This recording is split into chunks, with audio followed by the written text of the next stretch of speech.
Come down. Ooh, you make my high come down. Always tripping when you come around. Never have to cut you out like right now. You see, I don't have to drive me. You can say that for your mama. Maybe you should smoke some. Me try to marijuana. I was never you good. The vibe was straight. Showed you a couple of things and they feeling strange. I treated you right. Everything was a gift from a time to your bag and the color on your lip. Yeah, you Welcome to the Seahawks Man to Man podcast, powered by Blue Wire. Shout out to the new company. My name is Michael-Shawn You guys know where to follow me on whatever Elon Musk is calling that app these days. My @ name has not changed, at Mike Dugar, MikeDugar. Make sure you like and subscribe to our YouTube channel. Seahawks Man to Man is the name of the channel. That's Seahawks Man, the number 2 man. That's also our handle on TikTok and Instagram. Go like, share, whatever the kids are doing these days on those platforms. We really appreciate it. Chris, go ahead and talk to him. What is going on, everybody? It's your boy, Christopher Kid. You can follow me on Blue Sky and Twitter at CKIDD206, and that's CKid206. All right, abbreviated week. We're kind of cutting things short, so no opponent preview at the end of the show this week, but we are going to do our one big thing. Before I get into that, or Chris and I get into that, we're releasing this on Christmas. So Merry Christmas, everybody. Happy holidays. Enjoy it. Spend time with the family. Try not to focus too much on the Seahawks during the holidays, except for today. This is your one little Seahawks thing. Otherwise, spend time with your family. Go eat good food. Watch Beyonce at halftime. Enjoy it. But don't let the Seahawks stress you out. Other than right now, because we're going to do our one big thing after reviewing the film of the Seahawks' most recent loss, 27-24 to the Vikings. And then we'll look a little ahead to the Bears as well. I have, Chris, this is rare for me.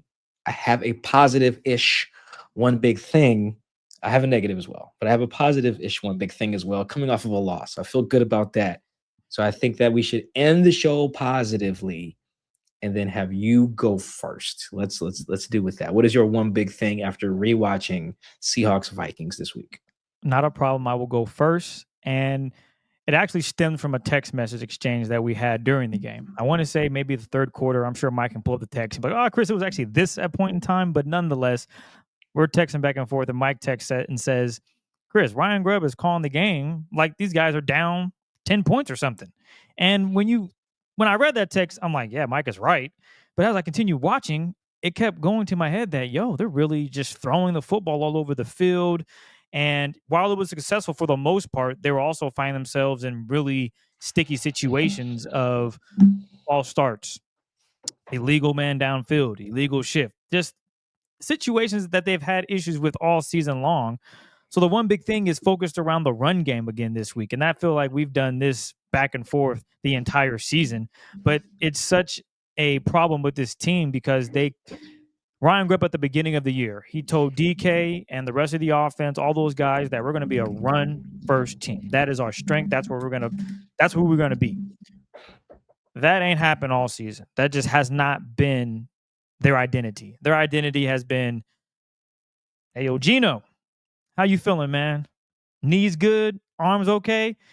All right, shotgun, we need you lasering, finding holes in zones, delivering it to JSN, moving the chain, scoring touchdowns, putting the ball in Gino's hands. And for the most part, there was only one instance where I disagreed with a play call of not putting the football in Gino's hands. And that was a long time ago. They had an opportunity. It was on 4th and short. I forget which game it was and which team they played against, but they decided to give the ball to Ken Walker. And up to that point, Gino had been lighting this team up on the field. He had been picking them apart. And in that scenario, they hadn't been able to run the football. So in my head, I'm thinking, put the football in Gino's hands. He has proven that he can win you a game if you need him to. Hell, the reason they're that was the Rams game for what it's worth. The Rams game. Mike. You want him to put the ball in his hands in overtime. Yes, put the ball in your best player's hand who has been doing it all game and let him decide the game. You live with those results. Gino gets a first down, Gino gets a touchdown, cool. You turn it over, cool. But you live with putting the football in the best player's hand at that time. In that game, the Seahawks could not run the football. So there was, in my mind, why even attempt to run the football? The Rams clearly have your number there. Go through the air. That has been something you've been doing really well. Then you look at that game Sunday against the Vikings and their first run of the football game, Mike, it goes for 6 yards. I don't know how often we can go back to the film and say, wow, their first play was a run and it popped. And it was impressive just to see that they didn't run a counter. All right. That's something that they have been doing for the past 2 weeks really well, is getting their fat men in motion, not in motion, getting their fat men moving and attacking the secondary, whether it be linebackers, safeties, getting out in front and allowing space for Ken or Zach Charbonnet to find room to run. Against the Vikings, they said, yeah, we know your defense on the run game is really strong, but we're going to go head to head. And I thought for the most part, they did a really good job of going head to head. A lot of guys did their jobs. When they ran simple ISO, the first play, as I mentioned, AJ Barner comes up and cleans out a linebacker. Beautiful. I think they go for 6 yards. And on the second possession, they run it again. Was it another successful run? You bet your butt it was. The only problem is they find themselves getting behind the sticks, getting a penalty here and there, and they cannot get out of their own way. Mike McDonald, again, in the post-game press conference, actually maybe a few days later, talked about those mistakes are still happening and they have to get it cleaned up. Good football teams don't have this happening in week 16, week 17. And the Seahawks, unfortunately, they do. And that is just something you cannot have happen if you want to be a good football team. And there's a reason why there's a 18% chance for this team to make the playoffs. It's because they don't have an identity on the offense. They don't run the football effectively. They are still searching for that consistency of guys doing their jobs every single play. And that's something they haven't had. And Mike gave a really fun stat on our last episode talking about the most dropbacks in the NFL. Geno Smith is in that conversation. Patrick Mahomes is in that conversation. And what do you know?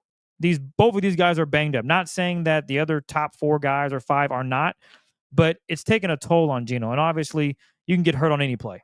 No duh. But 46 dropbacks and only 12 runs against the Packers, or excuse me, against the Vikings, when you are in the game, you're not down 13. There is opportunity for you to still attack. But I think with Ryan Grubb, as the game develops, he's looking, okay, we have to score. He's looking and saying, I don't know if Ken trusts what the offensive line is doing, because I watched the tape and I'm seeing Ken run the football directly at a linebacker instead of attacking the hole that's wide open. There was a specific run where DK is coming in to crack the safety. And if Ken Walker decides to just go straight up the field, kind of wiggle, go straight, it's probably a huge, explosive, dare I say, a touchdown, because there's only one other guy that is in the play to make the tackle, and that's the opposite safety. He's unblocked, and that's how you want it lined up. You have your best playmaker going up against a DB. I think the Seahawks would live with that every single time. But instead, Ken decides to bounce it outside. So maybe Ryan Grubb is thinking too much about all the reasons why the running game won't work, instead of saying, you know what, this is a close game. Let's stick to what we were doing earlier in the first half, because in the second half, they really didn't run the football that much at all. And when they did, they found themselves getting 1 yard here and there. Or, as I mentioned, penalties came back and haunted them. Illegal shift, false starts, holding. Mike and I understanding, okay, sometimes you just get beat. You don't want to lose a lot of yards, but sometimes just let it go. Easier said than done. I've never played high-level football, so I don't know what it's like to block someone and then try to not hold. So this is just coming from someone that's watching the tape and analyzing and saying, damn, those are things that you just can't have happen. But the false starts, illegal shifts, that has to be cleaned up. Not to mention, guess where they were playing at? The Lou. They're at the crib. No excuses for that type of performance. And again, not running the football just puts that much more pressure on Geno and that offensive line, who ended up giving up sacks later on in the game. There just was no play action passing. They didn't have a rhythm. It was basically drop back and pass the football. And Geno, can you get us a dub? And they couldn't get a dub against a better football team than the Minnesota Vikings, even though they were right there. So that is my one big thing. Yet again, looking at the run game, their inability to stay consistently with the run game, and it could be a bunch of reasons, but I know I named a few. Maybe perhaps the offensive coordinator, Ryan Grubb, isn't confident that Ken believes in his O-line. Maybe it's the fact that play action hasn't been effective for this team all season. And maybe it's also, if we put the ball in Geno's hands, we have a chance to win this football game. He usually makes good decisions. Red zone, albeit he struggles there. He's had a few interceptions there too this season. But for the most part, this is 4 interceptions in the red zone. This is something that this team is going to have to improve on, especially if Ryan Gerb returns next season and the offensive line. They're going to have to revamp that and figure out their identity before you get to week 17. Yeah, the designed rush rate help punctuate that point. The designed rush rate in the game against the Vikings was 31st in the NFL in Week 16. The only team that ran the ball on purpose less often than the Seahawks in Week 16 was the Chicago Bears at 22%. Real low number. And for the season, I got all the stats for you today.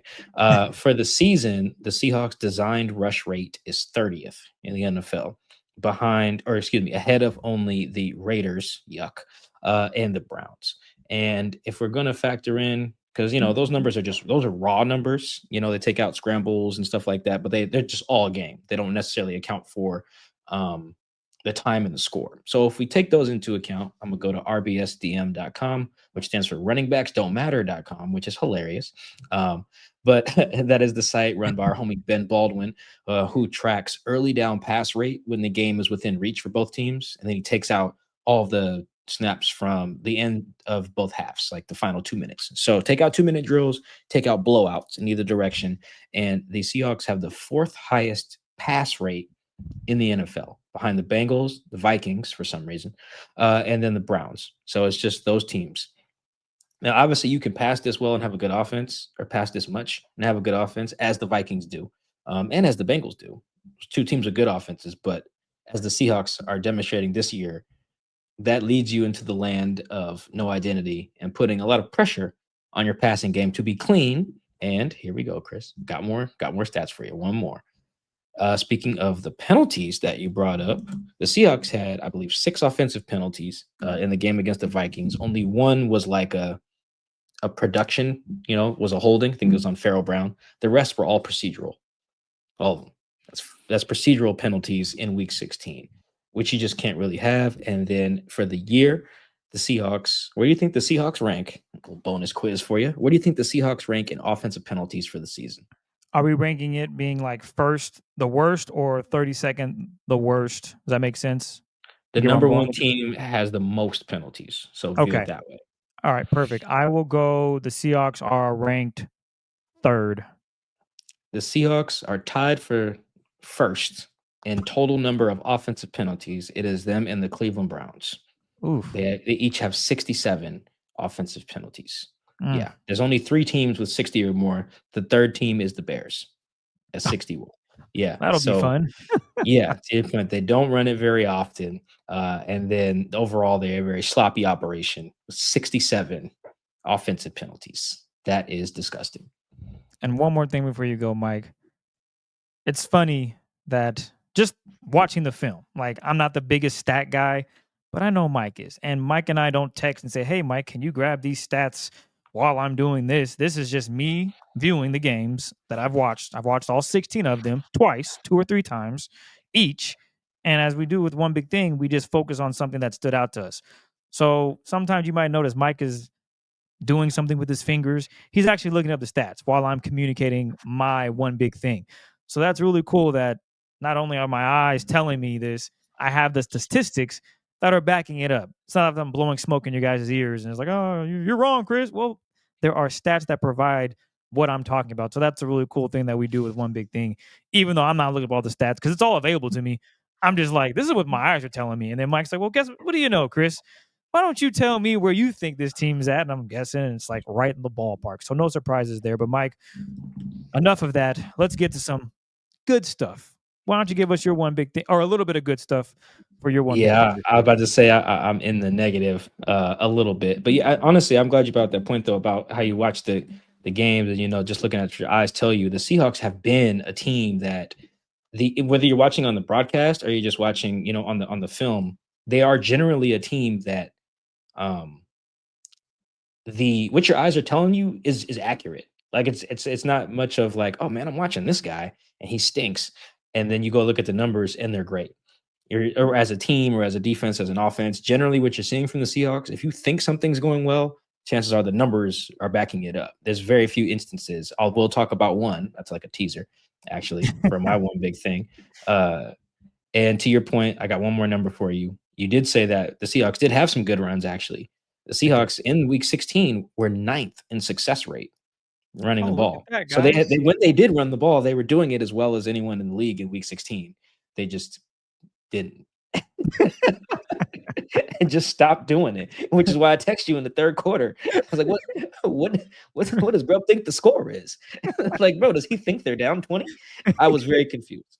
But I'm glad you brought that up. Glad I could add some numbers to contextualize that. All right, so I'm gonna cheat and do kind of a 1.5 big thing because it's the holidays and I want to end on something positive. So we'll start with the negative. And my one big thing, speaking of stuff that backs up the stats, that backs up the film. Oh my God. My one big thing this week is the defense starting slow because they've done it a few times now, Chris, even while they're playing well, since the bye week, they're just coming out flat on defense. And they've done it actually the last 3 weeks. They weren't super flat against the Jets. They stopped them on their opening drive, the Jets, but still gave up a bunch of points in the first quarter. They were down 2 touchdowns. Got walked down against the Cardinals, to start the game. Got walked down by the Packers to start the game. Got walked down by the Vikings to start the game. So whether home or on the road, they've just been flat, and that was the case against the Vikings, which I was very surprised by, and it stood out, considering that they had just got walked down at home against the Packers. And they talked about, we got to start faster. We got to start faster. And then just didn't again, and I watched the Packers game again. And I watched the Cardinals game again, like opening drive of each game. And I was like, maybe I'll find a theme, maybe just something. And I couldn't. It's just something different each time, whether it's coverage or pass rush or the D line or the back seven. The back seven was probably the most consistently problematic part, but it wasn't like it's just always them. It was like in the Packers game, it was largely like the second level. Ernest had a really bad start, and then so did Rayshon Jenkins. But then they were fine against the Cardinals, so couldn't find the theme. But in this particular game, Chris, it really felt like it was the back seven in this game. And I thought, in particular, for the second straight week, I'm not really sure what's going on. Ernest started really slow last 2 weeks. Like I thought he was really just flat-footed in the Packers game. And I thought maybe the motions and everything and how the Packers were coming out in the tempo was part of that. And I was like, okay, maybe he'll be fine against the Vikings. And then he kind of just wasn't. Like their last 2 plays in the red zone, for instance, were just like, where's 13? Let's throw it by him. They had a 3rd and 3 at the 10-yard line, I think, on their opening drive.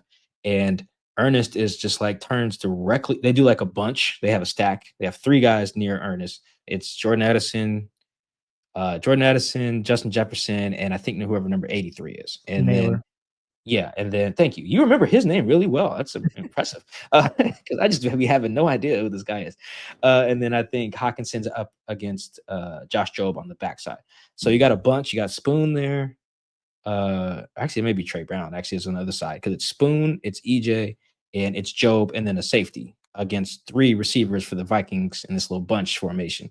So as soon as the ball is snapped, Ernest flips his hips directly to Justin. I'm like, oh, this is great. He's the best player. The ball's probably going there. And then he just kind of leaves him.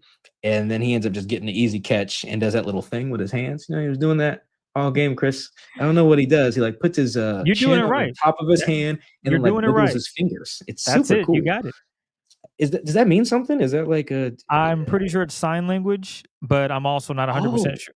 I'm not sure. Don't. Oh, okay. Now I'm gonna have to do some research. So Yeah, you but can you gotta look that up now. You just threw that out there. So anyway, while Chris looks that up, so Ernest has that play, and then the very next play is their touchdown, and they showed it on the broadcast too. The slow mo looks crazy.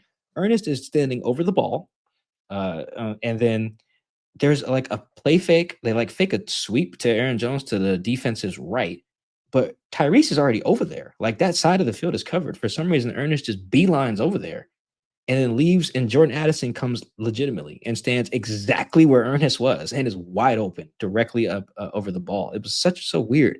And they were kind of flat-footed that whole drive. But that's something that's so weird because these guys talk about how good Mike McDonald is, getting them prepared, making sure they know what the offense is doing. And then just these last few games, they're just getting walked down. Just touchdown, touchdown, touchdown. They're not even getting these teams in 3rd and longs. The longest down in distance they got the Vikings in to start the game on that opening drive was 4th and 4. And then that was another thing that stood out. Chris, you remember that play? They showed a good slow mo of it too on the broadcast. They basically just ran a little pick play and got TJ Hawkinson wide open because there was a miscommunication between Rayshawn Jenkins and Trey Brown. Ray thought when they did a switch release that Trey was going to take the furthest outside guy no matter what, and that Ray would stay inside, which makes sense actually. You see teams do that a lot in man, legitimately, so they don't get picked off like that, like exactly what happened. That's usually why that's the call. So they get mixed up. Trey follows, and then Hawkinson is up wide open. But that, going back to what we talked about in our post-game show about why I disagreed, and I think you were on the same boat with me with like putting Riq Woolen in timeout, to start the game. That was a direct play. I know you had mentioned on the post-game show, you're like, we don't know if Riq prevents them from scoring a touchdown on the opening drive or not. No, I think the answer is yes. Like, I think that if you have your starter out there, the communication is probably better and you get off the field on 4th and 4, which would have been a huge way to start the game. I don't think the field position would have been super great. Where was that play from? It was from the Seahawks. It was from the Seahawks, like 40. Actually, yeah, they would have started on their own 40 if you get like an incompletion or something. You know what I mean? I feel like it just would have been better. Like, that stood out. Like, just feel like they're finding new ways to just get walked down to start games, which was really problematic. Because when you're playing from behind, I'm glad that you chose what you chose for your one big thing. I think they work together. When they're behind, we see how Grubb operates. It's like, oh, damn, now we got to get it back. How's his way of getting it back? Throwing it, which is not inherently bad. But as you talked about, like, when you are running it well, use your play action. So that really stood out to me when I watched the game, that they once again were flat. And I thought there was a bunch of reasons, but what stood out in particular was how their star guys weren't there already. And then like Ernest started flat again. I do think Leonard was really good. Like, the only 2 negative plays they had on their opening drive were pretty much because of Leonard. He got a tackle for no gain on a run play, which was great.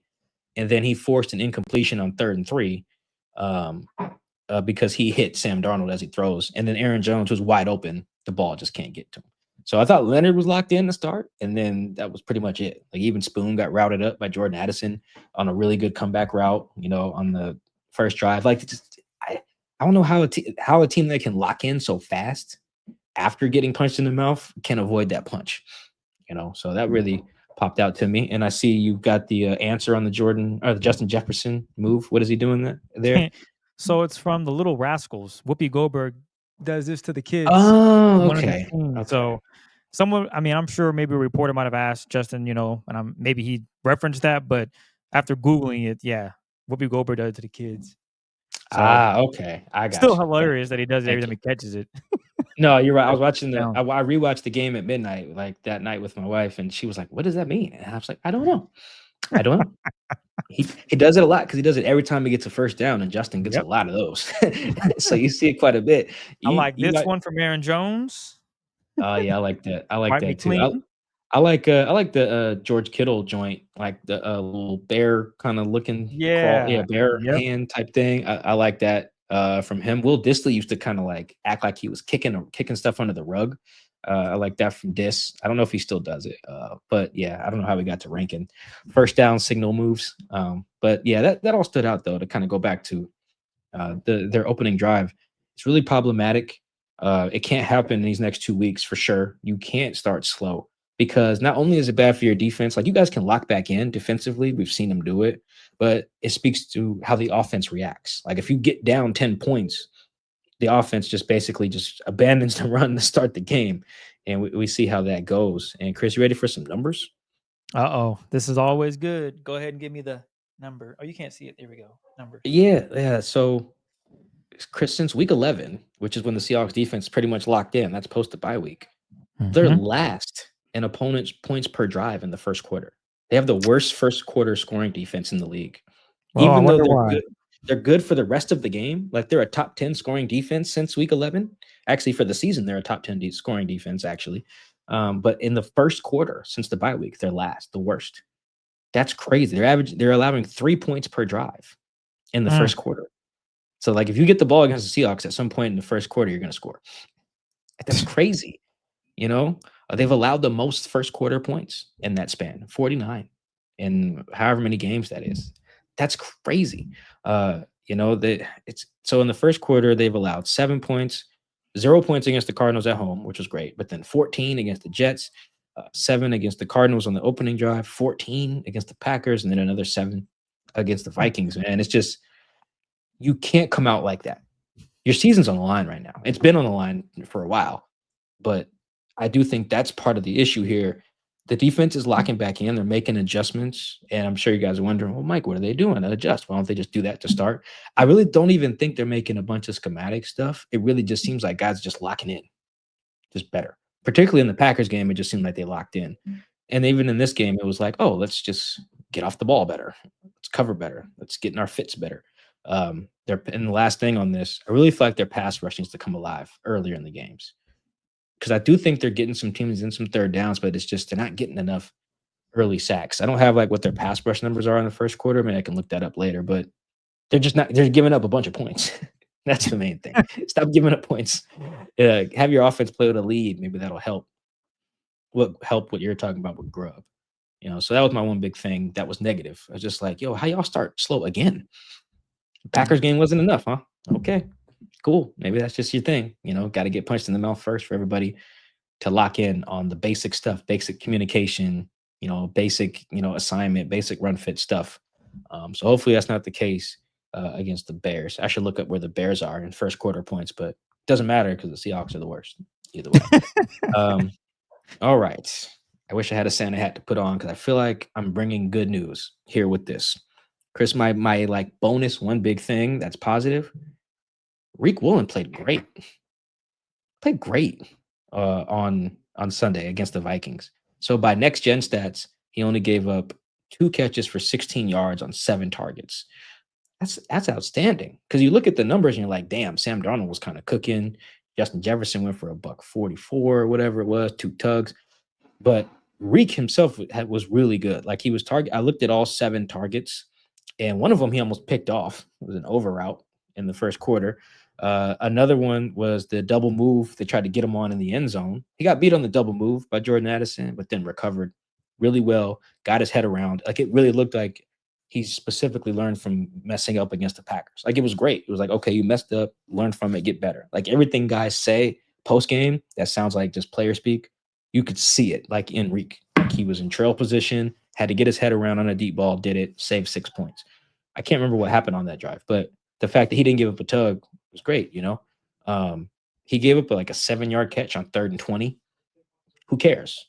Right? Like that goes to his numbers. You go look at the play, it's 3rd and 20. You can have that. Rally, tackle, punt, which is exactly what happened. He had a PBU. He had like 3 in this game. Got one on your boy Jalen Naylor on a comeback route on a 2-minute drill. He did that on the 2-minute drill, got a PBU 1-on-1. They punt. I think they punted on that drive, and then the Seahawks go down and score a touchdown. So, like, Riq helping the team get off the field. Like, I just thought he played a really good game, which is what you want to see when a guy gets benched for a quarter, comes off a bad game, or gets benched for a drive, has a bad game against the Packers, came right back and was nails against one of the best receiving duos in the league. Like, there was a reason they weren't throwing on him. They were getting the yards pretty much on everyone else. Like, Justin Jefferson had 1 catch on Riq for 9 yards on 3rd and 6. Yeah, that out route. Yeah, and it was a great route and a tight window throw too. Like it was a good ball. He was right there. That was it. Now PFF assigned a 12-yard catch to him, and I can see why. It looked like it's like a Justin Jefferson route in the flat, and like no one's there. You're like, damn, is Riq supposed to be there? Is Tyrese Knight supposed to be there because they're in quarters to that side? I thought when I watched the film that Tyrese Knight did it wrong, and he was supposed to be on the flat on the quarter side of the field. But then when I watched the film with the other angle of it, the all 22 angle again, Julian Love immediately upon seeing that Justin's open screams at Riq. So I'm going to assume that Riq was at fault because J Love don't scream that much. But the minute they got him out of bounds, Justin, that is, he turns to Riq and it just yells something, So I'm going to assume that Riq, they're actually just in cover 2, not cover 6, and that Riq blew that coverage. So that actually is an instance where I think PFF was right. So if you want to assign that 12-yard catch to him as well, that changes the number to 8 targets, 3 catches for 28 yards. That's fine. That's Great a day. fine day. Yeah. And one of them was like a really simple blown coverage underneath, like not the end of the world, So I think that's really encouraging because we got, Chris, a ton of questions about Riq post game, a bazillion. You would have thought Riq had to, because I was thinking that when we were getting the questions, I was like, dog, did Riq get cooked and I missed it? But I realized that everyone thought the game winning touchdown was his fault. And that was Yeah. not. That's a No. simple cover two. That's on Julian. Yeah. It's like very simple play. I don't know how Julian messed that up. It's like the most simple play I've ever seen. It really was, bro. There's only one threat over there. Anyway, this is a Riq segment. I want to end positively. So I do think it's very encouraging that Riq played nails. He responded really well to whatever he did during the week to get benched. It wasn't during the Green Bay game. He didn't get benched because of that. He got benched because of something else, according to Mike McDonald. But whatever it was, Riq responded really well, played a really good game, tackled well. Like he just did everything right in this game that you would want to see from a young player who's going through some stuff. Because I know everyone wants to just trade him and DK right now. It feels like, but we can talk about DK another show. But right now, Riq played really well in a game that they needed to win, and they didn't lose because Riq didn't play well enough. Like Riq did his job all game. Was really solid. Had 3 PBUs. He leads the team in PBUs with 13. Like he's having an up and down season, but in this game, my Merry Christmas gift to y'all is Riq Woolen bounce back well, and I expect him to play well for the rest of the season, including in a must-win game Thursday night against the Bears, whose receiving room is really good. Now that's how you give off a Merry Christmas, a Happy I tried, Holiday, Chris. Happy I New tried, Year. Chris. So we appreciate all you guys' love and support. Make sure you're tapped in because we're still dropping little content. I know it's the holidays, but you guys are always on your phone. Hell, I'm on my phone. So we'll have content for you via YouTube, Instagram, TikTok. Appreciate all the love and support. Again, have a safe and good holiday with the friends and family. Mike, is there anything you want to add before we shake? Yeah, man, it's the holidays, man. I just want to tell you guys how much we appreciate you, man. We really do. All the comments, all the questions, all the likes, the retweets, the shares. Even if it's in a DM, just telling us you rock with the show and everything. We really appreciate that. So this in the holiday time, we're really thankful for you guys. Like Chris said, we're gonna keep it coming. This ain't the end. This ain't goodbye, but just showing y'all some love. We appreciate y'all. Enjoy the time with your family. We'll catch you guys on the post game show, which will drop Friday morning after Seahawks Bears. See you guys then. Peace.